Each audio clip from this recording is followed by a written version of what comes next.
बिस्मिल्लाहिर्रहमानिर्रहीम। Lecture number 2। How densities of different substances can be measured. हम different substances की densities को कैसे मेजर कर सकते हैं, उसके स्टेप्स बताने हैं हमने।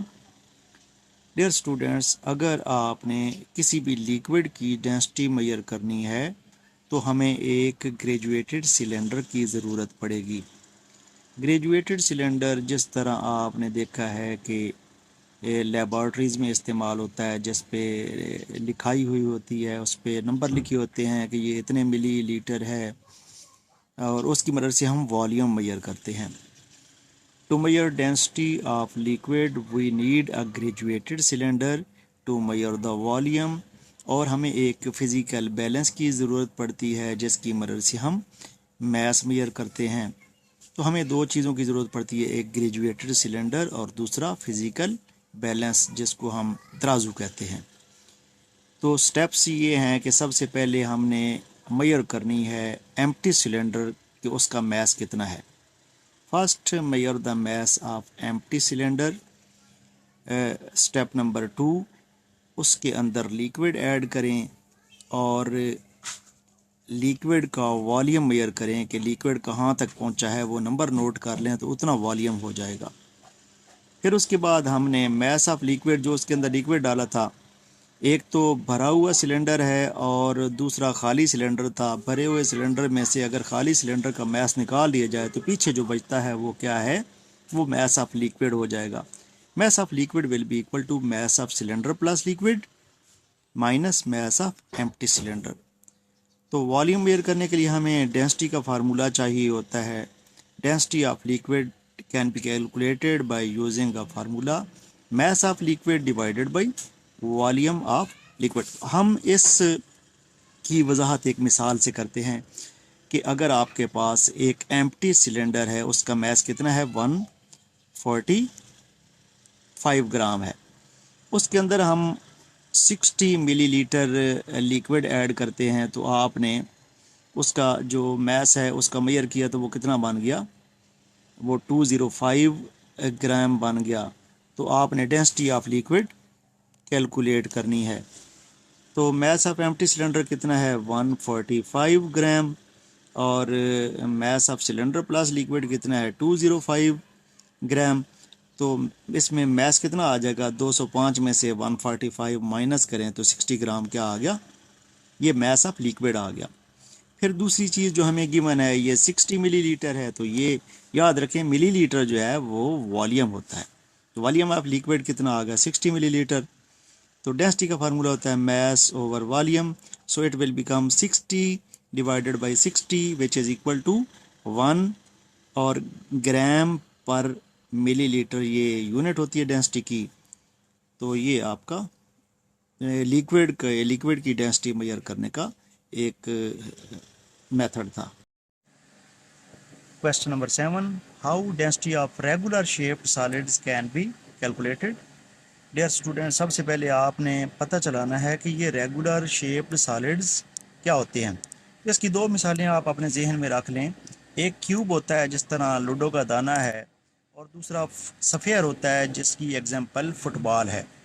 तो इस तरह के ऑब्जेक्ट्स आपके पास आते हैं तो उनकी डेंसिटी कैसे कैलकुलेट करते हैं। सबसे पहले आपने जो भी सॉलिड गिवन है, चाहे वो क्यूब शेप्ड है या फिर सफ़ियर शेप्ड है, उसका आपने क्या करना है, मैस कैलकुलेट करना है। और मैस कैसे कैलकुलेट करते हैं, बाय यूजिंग बैलेंस, सब जिसको फिजिकल बैलेंस कहते हैं। नंबर 2, दूसरे नंबर पे आपने क्या करना है, उसका वॉल्यूम कैलकुलेट करना है। वो जो सॉलिड है, चाहे वो क्यूब शेप्ड है या फिर सफ़ियर शेप्ड है, उसका आपने क्या कर लेना है, वॉल्यूम कैलकुलेट करना है। फॉर एग्जांपल मैं कहता हूँ क्यूब का वॉल्यूम कैसे मालूम करते हैं, length multiplied by breadth multiplied by height. इसी तरह सफ़ियर का वॉल्यूम कैसे कैलकुलेट करते हैं, 4/3 पाई आर क्यूब। तो फिर आपको पता है कि डेंसिटी का फार्मूला क्या होता है, mass of solid divided by volume of solid.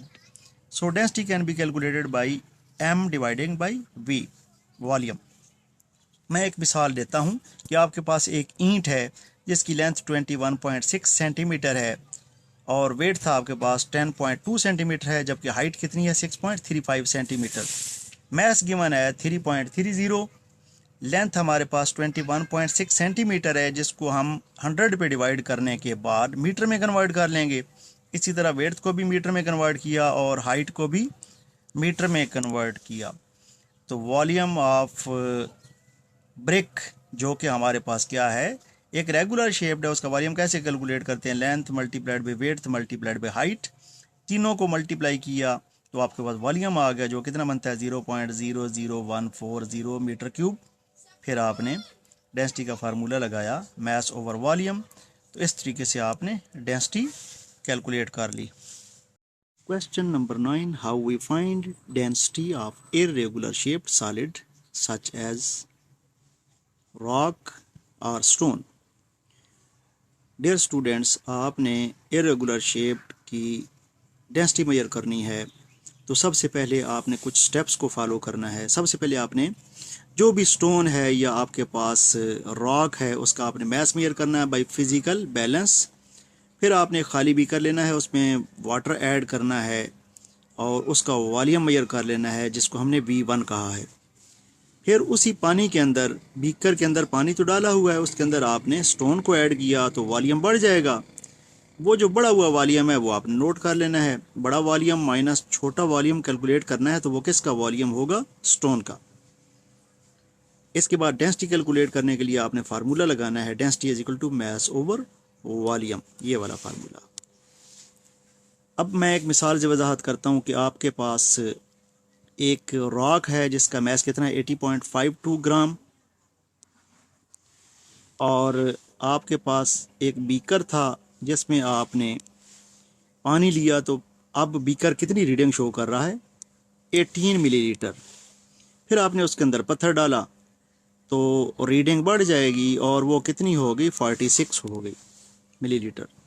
तो यहाँ पे जो बड़ा हुआ वॉल्यूम है वो क्या होगा, वॉल्यूम ऑफ रॉक होगा, यानी कि बड़ा वॉल्यूम माइनस छोटा वॉल्यूम, वो कितना बनेगा, 46 minus 18 will be equal to 28 millilitre. ये किसका वॉल्यूम आ जाएगा, रॉक का। अब आपके पास मैस गिवन थी और वॉल्यूम आपने खुद कैलकुलेट किया, तो इनको डिवाइड करेंगे, मैस की जगह 80.52 ग्राम और वी की जगह 25 मिलीलीटर, तो ये आपके पास डिवाइड करने से आएगा 3.22 ग्राम पर millilitre. That is your required density.